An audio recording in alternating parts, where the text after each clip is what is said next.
We begin this hour with tributes for Sir Michael Parkinson. He was one of the world's most celebrated broadcasters who interviewed a galaxy of stars in his long career. Oh, wasn't he amazing? The TV legend has passed away at the age of 88 after a brief illness. This morning he's being remembered as the man who set the gold standard for TV talk shows. I'm so taken aback by this meeting. Could I just ask you one deeply personal question? Of course. Is that a toupee? Sir Michael Parkinson's remarkable career spanned 7 decades, building a legacy of one of television's great interviewers. Muhammad Ali, Billy Connolly, John Lennon and countless more of the world's famous faces. Here and I'm up there. So by me being so high, I can see more and see farther than you. And you're looking up at me saying, Ali, don't do it. Don't do it.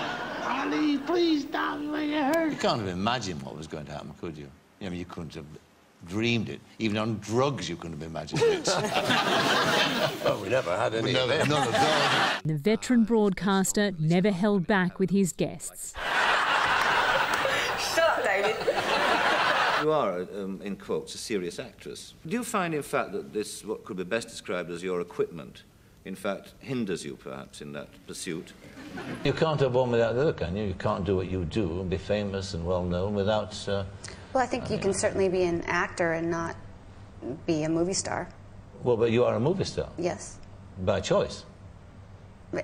Seemingly.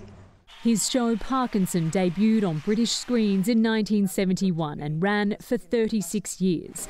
Among the more than 2,000 guests he interviewed, some of Australia's most celebrated. You need to spend so much time in the States to cover and to get yourself known that I couldn't spend a year, Carly, Kaylee, Minaj. When you started texting people and that sort of thing, there was a fat chance that it would come back and blow up in your face, which it did. Yep.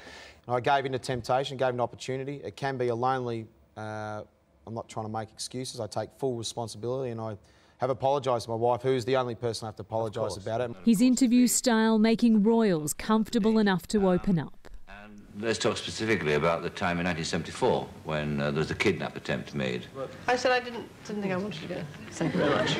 I was scrupulously polite because I thought it was silly to be too rude at that stage again.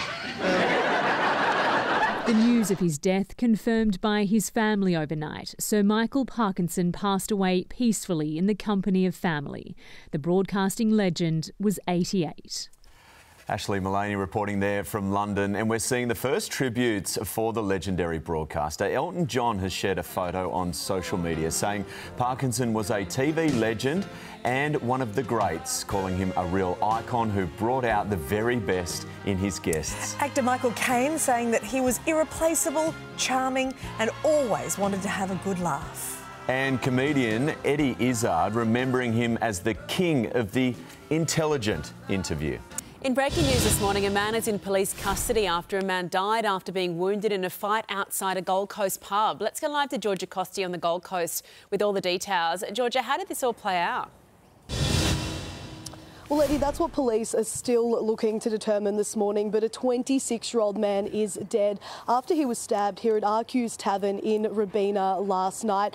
It happened at around 10:15. He was involved in an argument with another 26-year-old man. He was rushed to hospital, but he could not be saved, and that is where he later died. Now, it is alleged that the other 26-year-old man fled the scene, but this morning at around 2 o'clock, police did find him at a home in Mermaid Beach, and he is this morning being questioned. The tavern remains a crime scene, and later today detectives and forensics will return to review security video and interview staff and witnesses to try and learn more about what led up to these fatal moments. But Eddie, we do understand at this stage that these men are not known to each other. Thank you, Georgia. 4 Melbourne Catholic schools are set to close at the end of Term 4 this year. It's left hundreds of families scrambling to find new places for their children in 2024. St Bridget's Catholic Primary School in Baldwin North, St John's Primary in Clifton Hill, St Joseph's Primary in Blackrock and St Mary Magdalene's Parish School in Chadstone will all shut their doors. The shop closures were announced by the Melbourne Archdiocese of Catholic Schools. Hillsong founder Brian Houston has been cleared of charges of covering up child sex abuse inflicted by his father. He pleaded not guilty to the charges before a magistrate in Sydney, learning of the abuse from the late Frank Houston in 1999. It was found Houston did not report his father to police due to the wishes of the victim, Brett Senstock. Frank Houston admitted to abusing Mr Senstock in the 1970s. Residents of a suburb in Melbourne's north say they're fed up with traffic jams every morning because there's only one road in and out. Sunrise correspondent Tegan Doling is there at Cloverton in Melbourne for us this morning. Tegan, they're pointing the finger at really bad planning, the fault of the government.